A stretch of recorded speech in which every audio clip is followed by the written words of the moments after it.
Hello viewers, আসসালামু আলাইকুম। আমরা যারা আরএমজি সেক্টরে কাজ করি, আমরা সবাই জানি অ্যাকর্ড, অ্যালায়েন্স, আমরা আরএসসি, তারপরে হচ্ছে নিরাপন, এই নামগুলো আমরা সব সময় শুনি। তো আমরা অনেকেই যারা নতুন আরএমজি সেক্টরে কাজ করছি বা নতুন করে আমরা কাজ করতে চাচ্ছি, আমরা অনেকেই জানি না যে আসলে অ্যাকর্ড কী, অ্যালায়েন্স কী, নিরাপন কী, তারপরে হচ্ছে কি বলে যে নতুন যেটা আসছে যে আরএসসি কি। তো এই জিনিসগুলো যে আমরা জানি না, তো এখন আমি আজকে এখানে একটু শর্ট দেওয়ার চেষ্টা করব এখানে, যে আসলে অ্যাকর্ড কি, অ্যালায়েন্স কি, কেন তারা আসলো এবং আমাদের কি উপকার হলো বা আমরা কিভাবে কি করলাম, তারা বা কেন আসলো, এই বিষয়গুলো নিয়ে কথা বলবো। তো শুরুতেই বলে নিচ্ছি যে আমরা সবাই জানি 2013 সালে রানা প্লাজা ইনসিডেন্টের পরে আমাদের ওখানে প্রায় 1100-র উপরে লোক মারা গিয়েছিল, যেটা আমাদের দেশের গার্মেন্টস সেক্টরের জন্য একটা ভয়াবহ দিন হিসেবেই আসলে চিহ্নিত।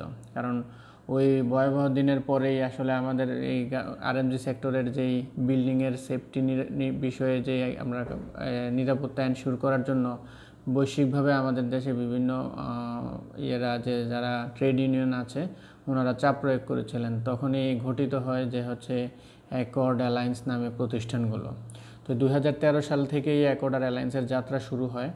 তখন মূলত এই রানা প্লাজা ইনসিডেন্টের পরেই বায়াররাও নড়ে চড়ে বসে যে না, আসলে গার্মেন্টসের এখানে কাজ করার মতো পরিবেশ আসলে নাই, বা হচ্ছে কাজ করার মতো একটা স্ট্যান্ডার্ড লেভেলে ফ্যাক্টরিগুলো ছিল না।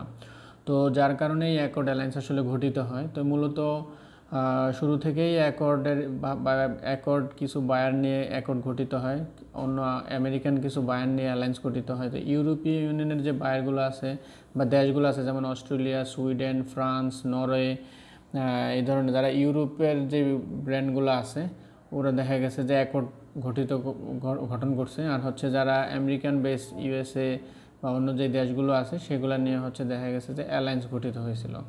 তো দুইটারই লক্ষ্য উদ্দেশ্য একই ছিল, যে হচ্ছে আসলে ফ্যাক্টরির নিরাপত্তা নিশ্চিত করা। তো ফ্যাক্টরির নিরাপত্তা নিশ্চিত করতে গেলে তিনটা বিষয় আসে এখানে, যে হচ্ছে প্রথমে স্ট্রাকচারাল সেফটি, যে হচ্ছে বিল্ডিংয়ের স্ট্রাকচারালগতভাবে একটা বিল্ডিং যখন তৈরি করা হয়, সিভিল ইঞ্জিনিয়ার দ্বারা সঠিকভাবে ড্রয়িং করা হয়েছিল কি না, বা হচ্ছে এই বিল্ডিংয়ের স্ট্রেংথ, বা হচ্ছে এই বিল্ডিংটা তো অনেক আগে বানানো, রানা প্লাজার মতো আবার কোনো ইনসিডেন্ট হবে কি না, সেই বিষয়গুলো দেখার জন্য স্ট্রাকচারাল ইন্টিগ্রিটিটাও চেক করা উচিত। এবং সেই লক্ষ্যেই আসলে যে স্ট্রাকচারাল একটা টিম গঠন করে অ্যাকর্ড। আবার হচ্ছে অ্যালায়েন্স গঠিত অ্যাকর্ডের আবার দেখা গেছে আরেকটা টিম হচ্ছে ইলেকট্রিক্যাল সেফটি, যারা হচ্ছে ফ্যাক্টরিতে তো সেফটি এনশিওর করতে প্রথমে বিল্ডিং, তারপর যদি বলি ইলেকট্রিক্যালের উপরে আবার হচ্ছে ইলেকট্রিক্যাল সেফটি। আমাদের ফ্যাক্টরিতে সব জায়গায় আমরা সবসময় জানি যে শর্ট সার্কিট থেকে আগুন লাগে, তো ইলেকট্রিক্যাল সেফটিটা আমাদের জন্য জরুরি। আবার ফায়ার সেফটি, যেমন আগুন লাগলো তারপর আমরা এটা নির্বাপন করব কিভাবে, তো আমাদের ফায়ার সেফটিটাও সঠিকভাবে আছে কিনা, সেই বিষয়গুলোর জন্যই আসলে মূলত অ্যাকর্ড গঠিত হয়েছিল। তো অ্যাকর্ডের আসলে চারটা বিষয় দেখতো সবসময়, তিনটা বিষয় ছিল হচ্ছে মেন, যে স্ট্রাকচারাল, ইলেকট্রিক্যাল আর হচ্ছে ফায়ার। আর সেফটি কমিটি আলাদা একটা পার্ট, সেটা সেফটি কমিটির মাধ্যমে ফ্যাক্টরিতে অ্যাকচুয়ালি মানে ম্যানেজমেন্টের ভিতরে একটা প্রবেশ করানোর চেষ্টা করা হয়েছিল, যে হচ্ছে আমাদের সেফটি সম্পর্কে আমাদের সচেতন করার জন্যই সেফটি ম্যানেজমেন্ট কমিটি করা হয়েছিল। তো প্রথমেই বলি যে হচ্ছে যদি স্ট্রাকচারাল ইন্টিগ্রিটিতে আমাদের আগের যে অবস্থা ছিল, আমাদের অনেক ফ্যাক্টরিতেই এখন দেখা গেছে রেট্রোফিটিংয়ের কাজ করা হয়েছে।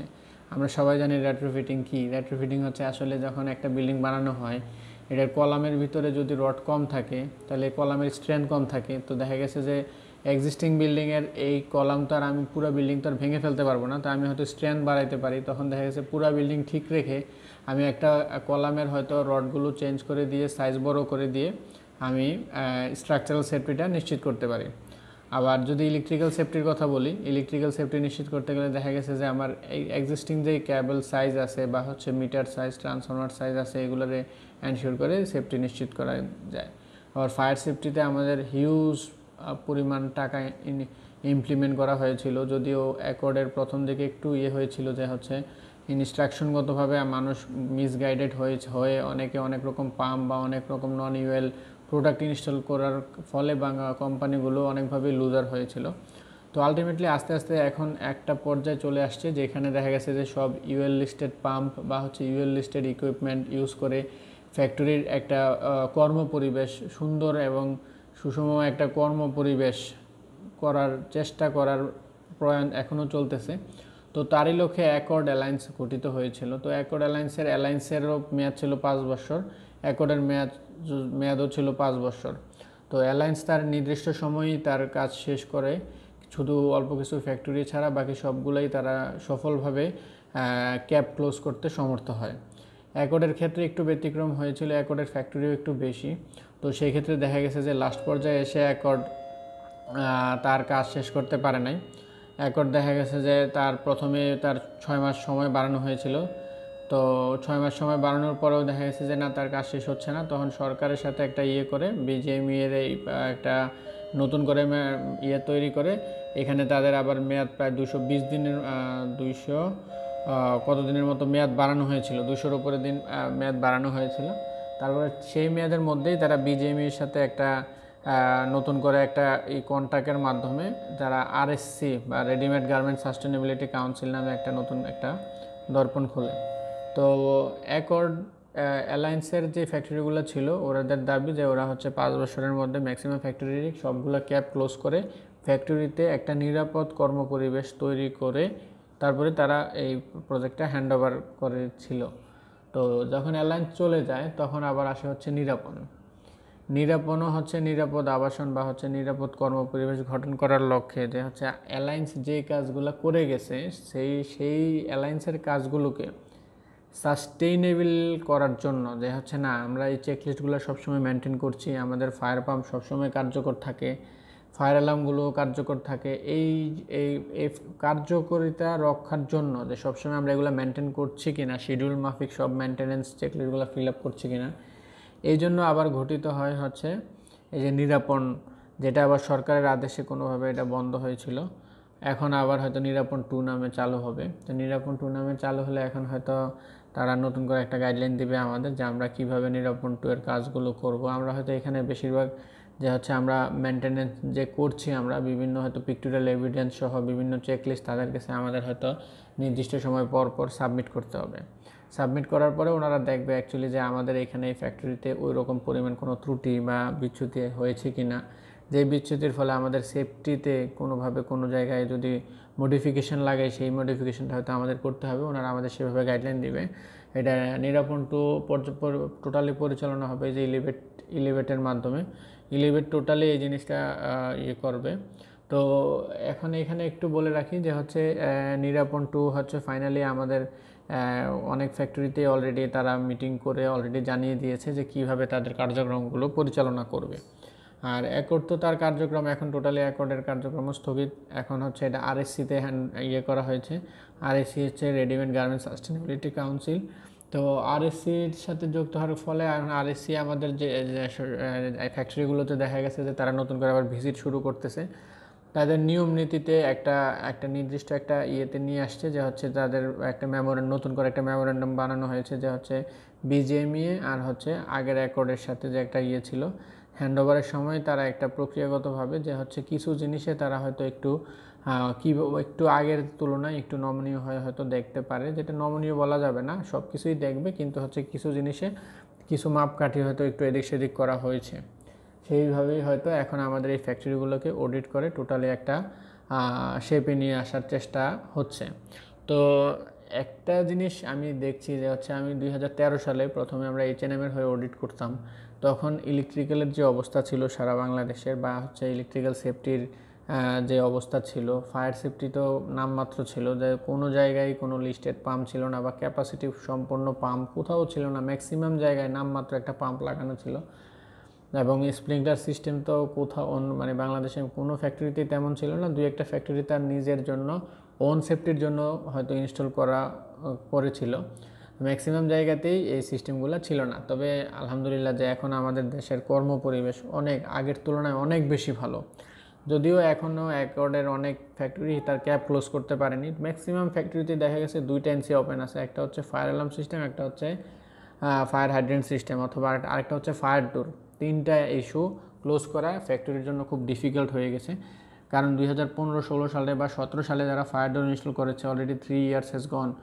তো 3 বছরের মধ্যে ফায়ার ডোরগুলো মেনটেনেন্স করে রক্ষা করাটা আসলে খুবই টাফ, কারণ হচ্ছে এটা একটা কন্টিনিউয়াস প্রসেস। ফায়ার ডোর আমাদের দেশে মেনটেন করাটা আমাদের জন্য খুবই একটা হ্যাসেলের বিষয় হয়েছে। দেখা গেছে যে এখানে এগুলা পিরিয়ড মানে বারবার র্যান্ডমলি খোলার কারণে দেখা গেছে ইন্টারফেসিং করা থাকে ফায়ার অ্যালার্মের সাথে, তারপরেও এগুলো দেখা গেছে অডিটের আগে আবার এটা নষ্ট হয়ে যায়, ওটা একটা নষ্ট থাকে, দরজা আবার সঠিকভাবে বন্ধ হয় না, আবার অবজারভেশন আসে যে না fire door issue not close. তো it's too tough a job যে মানে এই ফায়ার ডোরের ক্যাপ ক্লোজের ইস্যুটা। আবার যদি বলি হচ্ছে ফায়ার অ্যালার্ম সিস্টেম, আমাদের এখন একটা স্বয়ংক্রিয় অটোমেটিক ফায়ার অ্যালার্ম সিস্টেম প্রত্যেকটা ফ্যাক্টরিতে ইনস্টল করা হয়েছে। দেখা গেছে যে সব কিছু লিস্টিং আছে, একটা সাউন্ডারের লিস্টিং হয়তো নাই বা কোনো কারণে এটার কাগজ পাওয়া যাচ্ছে না। এই জন্য কিন্তু ফ্যাক্টরি কোনোভাবেই আনসেফ। হয়তো বলতে পারি যে না এটা যদি লিস্টেড হতো তাহলে হয়তো থার্ড পার্টি বলা ছিল যে হচ্ছে না এটা এটা লিস্টেড বা এটা কাজ করবে। তো এই লিস্টেড একটা প্রোডাক্টও কিন্তু নষ্ট হয়। আমাদের ফ্যাক্টরিতে প্রচুর পরিমাণে ডিভাইস, ইউএল লিস্টেড ডিভাইস যেগুলো হচ্ছে সাউন্ডার বলি বা স্মোক ডিটেক্টর বলি বা মাল্টি ডিটেক্টর বলি বা হচ্ছে ফায়ার অ্যালার্ম প্যানেল বলি, সব কিছুই কিন্তু নষ্ট হয় এবং আমরা সময়ের সাথে সাথে এগুলো পরিবর্তন করতেছি। এখন কিছু কিছু জিনিস আছে যেমন অডিট কোনোভাবে একটা ডিভাইস নষ্ট, দুইটা ডিভাইস নষ্ট, 10টা ডিভাইস নষ্ট, ড্রয়িংয়ে একটু সামান্য এদিক সেদিক করা হয়েছে, একটা ক্যালকুলেশনে একটু ভুল হয়েছে, এইগুলো অডিট কোনোভাবে অ্যাকসেপ্ট করে না। তো দেখা গেছে যে 100তে 100 নাম্বার পাওয়া খুব টাফ। অ্যালায়েন্স অ্যাকর্ড যেভাবে চিন্তা করে যে হচ্ছে একটা ফ্যাক্টরি 100% ক্যাপ ক্লোজ হবে, তো 100% ক্যাপ ক্লোজ করা খুবই টাফ। এবং আমি যেগুলো এগুলো আমার মতামত যে হচ্ছে একটা ফ্যাক্টরি কখনোই 100% ক্যাপ ক্লোজ করতে গেলে তার যে ধরনের মানি খরচ করতে হবে একই সময়ে, সেটা আসলে অনেক ক্ষেত্রে অনেক জটিল আকার ধারণ করে। যেমন শুরু থেকেই যদি মানুষ এইভাবে গাইডলাইন পেত যে হচ্ছে ফ্যাক্টরিগুলো কীভাবে কী করবে, সেই ক্ষেত্রে হয়তো ঝামেলাগুলো কমিয়ে আনা যেত। যাক, এখন অ্যাকর্ড যে জিনিসটা হয়েছে, এখন আমরা এটা অবশ্যই স্বীকার করতে হবে যে অ্যাকর্ড অ্যালায়েন্স আসার পূর্বের তুলনায় এখন ফ্যাক্টরিগুলো অনেক সেফ, অনেক নিরাপদ। প্রত্যেকটা ফ্যাক্টরিতে নেগেটিভ সেকশন হোক পজিটিভ সেকশন হোক পাম্প আছে, এতে কোনো ভুল নাই যে হচ্ছে পাম্প নাই। পাম্প হয়তো 150% এফিসিয়েন্সিতে কাজ না গেলে 100% এফিসিয়েন্সিতে সে অবশ্যই কাজ করবে এবং সে হয়তো ফায়ার ফাইট করতে পারবে। আমার কাছে আগে একটা সময় বাংলাদেশের নিয়ম নীতিতে এখনও আছে যে বালতির মধ্যে পানি রাখা, ছোট্ট একটু আগুন হলে এক্সটিংগুইশার ইউজ করা, বেশি বড় আগুন হলে তখন ফায়ার হাইড্রেন্ট সিস্টেম ইউজ করবে বা স্প্রিংলার সিস্টেম ইউজ করবে। তো এই ফায়ার হাইড্রেন্ট সিস্টেম এখন অবশ্যই সব জায়গায় কার্যকর অবস্থায় আছে। দেখা গেছে দুইটা ভাল্ব হয়তো নন ইউএল আছে, তো দুইটা ভাল্ব নন ইউএল হলে সমস্যা কি? আমার সিস্টেম কি চলতেছে না? অবশ্যই চলতেছে। তো আমরা আগের তুলনায় অনেক সেফ পজিশনে একটা পৌঁছাইতে পারছি। তো অ্যালায়েন্স অনেক ইয়েভাবেই দেখছে আমাদের এবং আমাদের ফাইনালি সবগুলো ফ্যাক্টরি পাস করিয়ে দিছে। তো অ্যাকর্ডও আমাদের দিবে, আরএসসি এখন আসছে, আরএসসি আমাদের নতুন করে এসে আমাদের হয়তো ফ্যাক্টরিগুলোতে একটা আমূল চেঞ্জ এনে এবং আমরা হয়তো পাস পেয়ে যাব সবগুলো ফ্যাক্টরিতেই। তো যাই হোক, এখন আমরা মোটামুটি জানলাম যে আসলে অ্যাকর্ড কী। অ্যাকর্ড হচ্ছে ওই যে রানা প্লাজাতে করার ফলে যে একটা অ্যাকর্ডের ইউরোপীয় ইউনিয়নভুক্ত যে দেশগুলো আছে সেই দেশগুলো থেকে ওনারা একটা নির্দিষ্ট একটা সংস্থা তৈরি করেছে, যেটার নাম দিয়েছে অ্যাকর্ড ফর হচ্ছে বাংলাদেশের সেফটি এনশিওর করার জন্য, অ্যাকর্ড ফর বাংলাদেশ সেফটি বা এই ধরনের। তো অ্যাকর্ড বাংলাদেশের এই সেফটিগুলো নিশ্চিতের পরে আমি আশা করি ওরা হয়তো সাস্টেনেবল কোনো কিছুর জন্য হয়তো কোনো একটা টিম থাকতে পারে বা ওই ধরনের কোনো হয়তো কিছু করতে পারে। তবে এটা আমাদের জন্য অবশ্যই অনেক ভালো একটা চেঞ্জ এনেছে। আমাদের এই চেঞ্জটা দরকার ছিল। তো হয়তো চেঞ্জটা সময়টা অনেক বেড়ে যাচ্ছে, হয়তো অনেক কম সময়ের মধ্যে এটা সম্পন্ন করা যেত। তারপরেও এখন ইউএনআই বা গ্লোবাল ইউনিয়ন যারা আছে তারা হয়তো এগুলা হয়তো চিন্তা করবে যে অ্যাকর্ড অ্যালায়েন্স তো চলেই গেছে, এখন আছে নিরাপণ 2 হয়তো আবার শুরু হবে। আমরা হয়তো চেকলিস্ট দিয়ে হয়তো আমরা সাস্টেনেবিলিটিটা হয়তো মেনটেন করতে পারলে আমাদের কষ্ট সার্থক হবে যে আমাদের ফ্যাক্টরিতে আমরা এগুলো ইনস্টল করেছিলাম এবং আমরা এগুলো সঠিকভাবে মেনটেন করছি। এবং আমরা এই সঠিকভাবে মেনটেন করা, নিরাপদ থাকুক বা অ্যাকর্ড থাকুক বা না থাকুক, এটা আসলে আমাদের জন্যই। আমরা যারা চাকরি করি আমাদের সবার সেফ ওয়ার্ক প্লেস নিশ্চিত করার জন্যই কিন্তু ওনারা আসছেন এবং ওনারা সেভাবে কাজ করছেন। তো আমরা যদি ওই জিনিসটা নিশ্চিত করতে পারি সেই ক্ষেত্রে হয়তো আমাদের নিজেদের জন্যই এই জিনিসটা খুবই ভালো হবে। তো এখন দেখি যে অ্যালায়েন্সও আসলে ওই 13 সালেই কাজ শুরু করেছিল অ্যাকর্ডের সাথেই, ওদের মেয়াদও ছিল 5 বছর। তো আবার অ্যাকর্ডেরও ছিল 5 বছর মেয়াদ। ওদেরও দেখা গেছে যে অ্যাকর্ডের সাথে যেই ট্রেড ইউনিয়নগুলো ছিল বা যে কোম্পানিগুলোর সিগনেচারে ছিল, যেমন অস্ট্রেলিয়ার ছিল অনেকগুলো ব্র্যান্ড, তারপরে বেলজিয়ামের ছিল, কানাডার ছিল, চিলির ছিল, ডেনমার্কের ছিল, ফিনল্যান্ডের ছিল, ফ্রান্স, জার্মানি, তারপরে হচ্ছে জাপান, তারপরে হচ্ছে হংকং, তারপরে হচ্ছে Malaysia, Norway, Poland, Spain, Sweden, Switzerland, Netherland, তারপর হচ্ছে তার্কি, ইউনাইটেড কিংডম, তারপর হচ্ছে ইউনাইটেড স্টেটস। এই সবগুলো দেশেরই ব্র্যান্ড মিলিয়েই দেখা গেছিলো যে অ্যাকর্ড গঠিত হয়েছিল। আর অ্যালায়েন্সের ব্র্যান্ড কম ছিল, যে হচ্ছে যে অ্যালায়েন্সের 27টা ব্র্যান্ড ছিল মনে হয়, 27টা ব্র্যান্ড নিয়েই অ্যালায়েন্স গঠিত হয়। তো যাই হোক, অ্যাকচুয়ালি দুইজনের উদ্দেশ্য একই ছিল, একই রকমভাবেই তারা চেষ্টা করেছিল যে হচ্ছে আমি ফ্যাক্টরির সেফটি নিশ্চিত করব, যে হচ্ছে ফ্যাক্টরিতে কোনো ধরনের হাই হ্যাজার্ড জিনিসপত্র থাকবে না। এবং আমার মনে হয় যে হচ্ছে ওনারা সেই ক্ষেত্রে অনেকাংশেই সফল। অ্যাকর্ডও যদি বলি বা এয়ারলাইন্স বলি, তারা অনেকাংশেই সফল। যেমন আগে একটা ফ্যাক্টরিতে ফায়ারের জন্য ডেডিকেটেড কোনো লোক থাকতো না, অনেক ফ্যাক্টরিতে ইলেকট্রিক্যাল ইঞ্জিনিয়ার থাকতো না। এখন এই জিনিসটা এনশিওর হয়েছে যে প্রত্যেক ফ্যাক্টরিতে একজন করে ইলেকট্রিক্যাল ইঞ্জিনিয়ার আছে, প্রত্যেক ফ্যাক্টরিতে একজন ফায়ার সেফটি অফিসার আছে। তো যাই হোক, এখন আসলে এটা অনেক সময় অনেকে ইন্টারভিউতে বলে আপনি কি অ্যাকর্ডের অডিট ফেস করেছেন, আপনি কি জানেন অ্যাকর্ডের অডিট কী? অনেকেই বলতে পারে না। আবার বলে আপনি কি অ্যালায়েন্সের অডিট ফেস করেছেন? অ্যালায়েন্স কি এবং কি করে তারা? তো অ্যালায়েন্স অ্যাকর্ড, এদের একটা ওয়েবসাইট আছে, যেমন Bangladesh accord .org, Bangladesh accord .org নামে সার্চ করলেই আপনি পাবেন অ্যাকর্ডের সব হিস্টোরি, আপনি ওখানে পাবেন। আর অ্যালায়েন্স যদি করেন যে Bangladesh worker safety .org, Bangladesh worker safety .org দিলেই আপনি অ্যালায়েন্সের পেয়ে যাবেন। তো আবার আরএসসির এখনও ওয়েবসাইট আমি দেখছি না, তবে নিরাপনের একটা ওয়েবসাইট আছে, যে নিরাপন, যে হচ্ছে নিরাপদ আবাসন, নিরাপদ করার জন্য যে ইয়েটা গঠিত হয়েছে সেটার নাম হচ্ছে নিরাপন। তো নিরাপনের কার্যক্রমগুলো আমরা হয়তো সামনে জানবো। তো যারা আমরা এগুলোর সাথে জড়িত, তা আমাদের এগুলো একটু জানা জরুরি, যে আসলে অ্যাকর্ড কী ছিল, অ্যালায়েন্স কী ছিল, এখন তো তারা নাই, এখন তার পরিবর্তে কি আসছে এবং তারা কত তারিখ থেকে ইফেক্টিভ, সেই বিষয়গুলো। যেমন আমরা যদি এখানে দেখি আরএসসি নর্মালি যে ট্রানজ্যাকশন পিরিয়ডটা শেষ হইলো, এখন আরএসসি অলরেডি কাজ শুরু করেছে। করোনার কারণে অনেকদিন তাদের কার্যক্রম ছিল, তো এখন আবার আরএসসি পুরোদমে কাজ শুরু করেছে। এখন আবার যেই ফ্যাক্টরিগুলো টেস্টিং কমিশনিংয়ের জন্য রেডি ছিল, ওই ফ্যাক্টরিগুলো টেস্টিং কমিশনিং করবে। আবার আস্তে আস্তে প্রি টেস্টিং কমিশনিংয়ের জন্য যে ডেট দিয়েছিল সেগুলোও করবে। তো যেটা দেখছি আমি, যে আচ্ছা এখানে নিরাপন যদি বলি, নিরাপন আবার নতুন করে নিরাপন 2 নামে আসতেছে। নিরাপন 2 নামে হয়তো আবার হচ্ছে যে 90 day management and guidance review থাকবে। এটা হচ্ছে টোটালি ইলিভেট পরিচালনা করবে, সেফটি মনিটরিংটা, সেফটি সাপোর্ট ভিজিট দিবে এবং টেকনিক্যাল সাপোর্ট ভিজিট থাকবে। সেই ক্ষেত্রে আবার একটা তাদের আগের মতোই হেল্পলাইন আছে, আমাদের কথা হেল্পলাইন, ওয়ার্কাররা চাইলে হেল্পলাইনে কল করে হয়তো তাদের অভিযোগ দিতে পারবে। তারপর ট্রেনিংয়ের একটা অপশন আছে, যে হচ্ছে training conducted by dedicated resources, এটা হচ্ছে ইলিভেট অ্যারেঞ্জ করবে। আর নিরাপন সবসময় করবে, যে অ্যানালাইসিস করবে অ্যাকচুয়ালি, যে হচ্ছে কিছু ডাটা অনসাইট রিভিউ করবে। তো সেইভাবেই তারা আসলে কাজগুলো করবে। তো আজকে আমরা অনেক কিছুই জানলাম, আসলে অ্যাকর্ড কী, অ্যালায়েন্স কী, নিরাপন কী, তারপর আরএসসি কী। তো আমরা আস্তে আস্তে এগুলার আসলে যে প্রটোকলগুলো ছিল, নিয়ম নীতিগুলো ছিল, এখন তো আর অ্যাকর্ড অ্যালায়েন্সের দরকার নেই, এখন হচ্ছে আরএসসি আর হচ্ছে বিষয়গুলো জানবো। তো ধন্যবাদ সকলকে, ধন্যবাদ জানিয়ে আমি আমার শেষ করছি। তবে সামনে এগুলো নিয়ে আরও ভিডিও দিব। Thank you.